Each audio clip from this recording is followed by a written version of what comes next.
Capítulo 12 do Evangelho segundo o Espiritismo, Instruções dos Espíritos, item 9, a vingança. Vou começar citando o Salmo 18, versículos 47 e 48. O Deus que me dá vingança e sujeita os povos debaixo de mim, que me livra de meus inimigos. Sim, tu me exaltas sobre os que se levantam contra mim. Tu me livras do homem violento. Vamos analisar essa passagem como ponto de fixação histórico a que queremos nos referir. O homem, em seus primórdios, entendeu que deveria se proteger. Seu instinto de conservação aliou-se à razão e os mecanismos de defesa foram surgindo até os dias de hoje. Com o desenvolvimento da razão, entretanto, a primazia de um grupo sobre o outro reclamava certa dose de liderança, baseada na força e na violência, compatíveis com a brutalidade daquela época. Uma ação violenta deveria ser combatida com outra ação violenta, no sentido de extinguir sua causa, levando à própria sobrevivência de seu grupo, sua família. Foi quando o homem foi expandindo a noção de grupo e entendeu que poderia se unir aos outros no sentido da fraternidade, quando descobriu que os outros passavam por problemas semelhantes aos dele e entendeu finalmente que não era pela violência pura e simples que se deveria lutar pela sobrevivência, mas sim pela união. Estamos ainda falando da época animalizada do ser humano. Entretanto, ao longo dos tempos, a contrapartida tomou um novo vulto, quando a palavra honra começa a ser empenhada. O orgulho e o egoísmo levam o homem a forçar por todos os meios a própria primazia, combatendo não pela sobrevivência, mas pela defesa da honra, revestida sob as vestes do nacionalismo, da etnia, da supremacia social, etc. O homem também desenvolve sua noção de Deus, que lhe dá nova perspectiva do mundo. O monoteísmo coloca o homem frente a frente com o convite de entender o porquê de sua vida, de sua existência, sendo o caminho natural o desagregar das posturas mais egoístas e orgulhosas. Não foi isso, entretanto, que se viu. Deus começa a servir ao orgulho, ao invés de o orgulho se curvar a Deus, na pessoa do homem.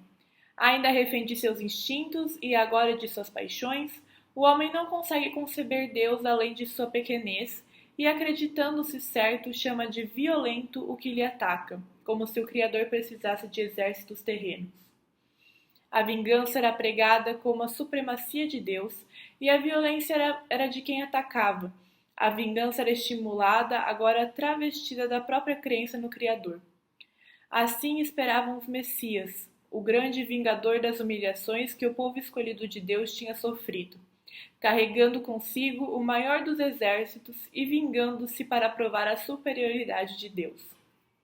Entretanto, na manjedoura nasce o pequeno menino frágil e pacífico, causando natural descontentamento em quem não conseguiu aprender, deixando que sua honra ficasse acima da sua razão e de seu coração.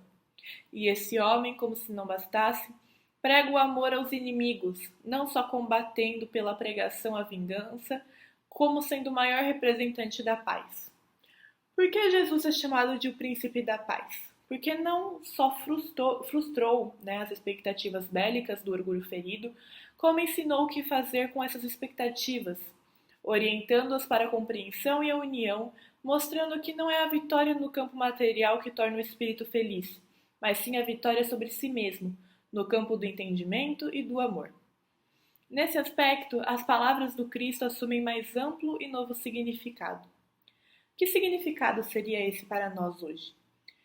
Para o espírita, a vingança não é mais somente um movimento exterior, é um movimento que nasce do espírito, e aí deve ser combatida para que não se torne erva daninha a corroê-lo, fazendo-o destoar dos objetivos educativos da vida. No campo do espírito, a vingança nasce no sentimento de orgulho, ou honra ferido. Esse sentimento deve ser atentamente observado para que não gere o sentimento de frustração, depressão e revolta desnecessárias. Nesse tempo, o trabalho na caridade exerce influência decisiva. Quem trabalha tem campo aberto para transformar em semente diferente o galho podre de que foi alvo, fazendo sua parte na renovação do mundo. Com a reencarnação, o Espiritismo mostra que a vingança não é somente mais um ato material, mas sim uma postura de estacionamento espiritual, em que duas entidades se cegam ao mundo para se dedicarem ao pior de si mesmas, em tramas que podem levar séculos a fim.